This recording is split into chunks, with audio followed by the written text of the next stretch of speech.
আশা করি যে একটু শাপলা পাবো এবং অতি দ্রুত আমরা একটি সমাধান চাই। অলরেডি অনেক সময় নিয়েছে, তবে আমরা এখনো এনসিপি থেকে আশাবাদী শাপলার ব্যত্যয় কোনো কিছু হবে না। কারণ তারা আমাদের সামনে কোনো আহ, শক্তিশালী যুক্তি দাঁড় করাতে পারে নাই, এবং আমরা তাদেরকে বলেছি আপনারা একটা নীতিমালা তৈরি করুন, কোন নীতিমালার ভিত্তিতে আপনারা এই যে লিস্টগুলো বা তালিকাগুলো আপনারা সিলেক্ট করেছেন সেগুলো জাতির সামনে উপস্থাপন করেন। তারা সেটারও ব্যাখ্যা দিতে পারে নাই। তো আমাদের জায়গা থেকে নির্বাচন কমিশন, তাহলে যদি ওনারা দিতে চায় তাহলে গায়ের জোরে দেখ না, দেখি ওনাদের নির্বাচন কমিশনের কত জোর। নির্বাচন কমিশনের যদি জোর থাকে তাহলে জোর করে চাপিয়ে দেয়। কারণ নির্বাচন কমিশন তো শুধু প্রতীক না, ইলেকশনও জোর করে চাপিয়ে দিয়েছিল গত 3টি ইলেকশন।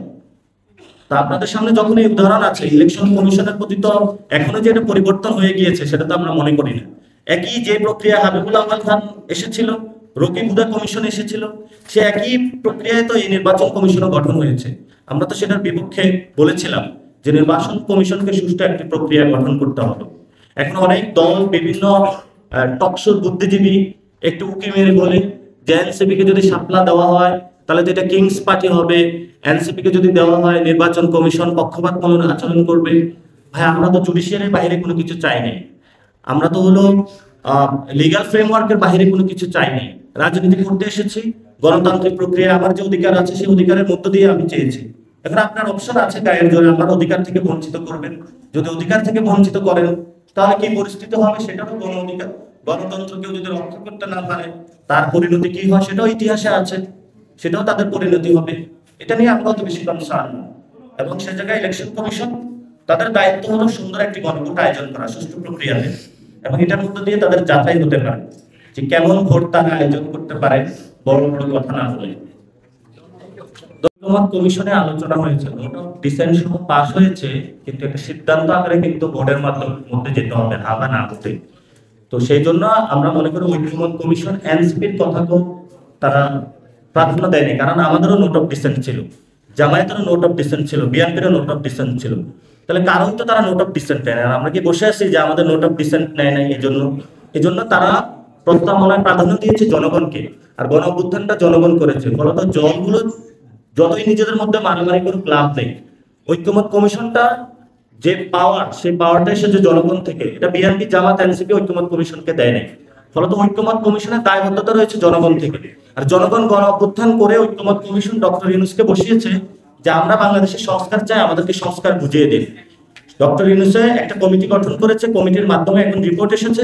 তারা দলগুলোর সাথে এতদিন কনসালটেশন ভূমিকা ছিল, এখন দলগুলোই যদি যায় হলো এখানে ফাউল করতে চায়, ঐক্যমত কমিশন তো এটা দিবে না। কারণ ঐক্যমত কমিশনের রেসপন্সিবিলিটি জনগণের প্রতি রয়েছে। ঐক্যমত কমিশন কি তাহলে জনগণকে বাদ দিয়ে কি বিএনপি কমিশন হবে নাকি জামায়াত কমিশন হবে? সে জায়গায় ঐক্যমত কমিশনকে আমরা সাধুবাদ জানাই যে জনগণের পক্ষে শক্তভাবে দাঁড়ানোর জন্য। আর জনগণকে বলবো ঐক্যমত কমিশনে যারা রয়েছেন তারা নিজেদের জীবনের অনেক রিস্ক নিয়ে হলো আপনাদের পক্ষে দাঁড়িয়েছে। তাদের জীবনের রক্ষা করার দায়িত্ব আপনাদের, এবং বাংলাদেশে তাদের ঐতিহাসিক জনগণের পক্ষে তারা দাঁড়িয়েছে, জনগণ তাদের পক্ষে দাঁড়ানো উচিত। তারা সেখানে গিয়েছে, তাদের সেখানে বসতে দেওয়া হয়নি। সেখানে একটি অপ্রীতিকর ঘটনার আমরা সম্মুখীন হয়েছে। আমরা সেখানে শহীদ ফ্যামিলি যারা রয়েছেন, আহত ফ্যামিলি যারা রয়েছেন, তাদেরকে আমরা বলেছি যে আমরা উদ্যোগ নিচ্ছি, আমাদের সাথে সরকারের কথাবার্তা চলছে, আপনারা শান্ত হন। রাজপথে তারা নেমে আসতে চায়, কিন্তু আমরা বাংলাদেশে কোনো অগণতান্ত্রিক পরিস্থিতি আর দেখতে চাই না। আমরা গণতান্ত্রিক পরিস্থিতির পক্ষে উত্তরণ ঘটাতে চাই। সেই জন্য আমরা সকল পক্ষ নিয়ে আলোচনার টেবিলে এখনো আছি, আলোচনা চালিয়ে যাচ্ছি। আমরা মনে করি এটা এনসিপির জন্য রাজনৈতিক দূরদৃষ্টি সম্পূর্ণ একটি ঐতিহাসিক সিদ্ধান্ত তারা নিয়েছে, এবং এনসিপির এটা প্রাথমিকভাবে বিজয় হয়েছে। স্বাক্ষর আমরা বলেছি এটা সরকার যখন সিদ্ধান্ত নেবে, এবং আমরা বলেছি ঐক্যমত কমিশনে এই ড্রাফটটা দিতে হবে। ঐক্যমত কমিশন যখন ড্রাফটটা জনগণের, এটা কিন্তু সুপারিশমালা দিয়েছে, এটা ড্রাফট আকারে আসে নাই। ফলত ঐক্যমত কমিশন এখন যদি একটা ড্রাফট দেয় সেখানে এই সুপারিশমালাগুলো কিন্তু ড্রাফটের পরিবর্তন হতে পারে। সেজন্য আমাদের আইন মন্ত্রণালয়ের উপর কিন্তু আস্থাটা নেই আসিফ নজরুল স্যারের উপরে। সে জায়গা থেকে আমরা বলছি যে কনসেনসাস কমিশন ড্রাফট আকারে যখন হাজির করবে আমরা সেটা পড়বো।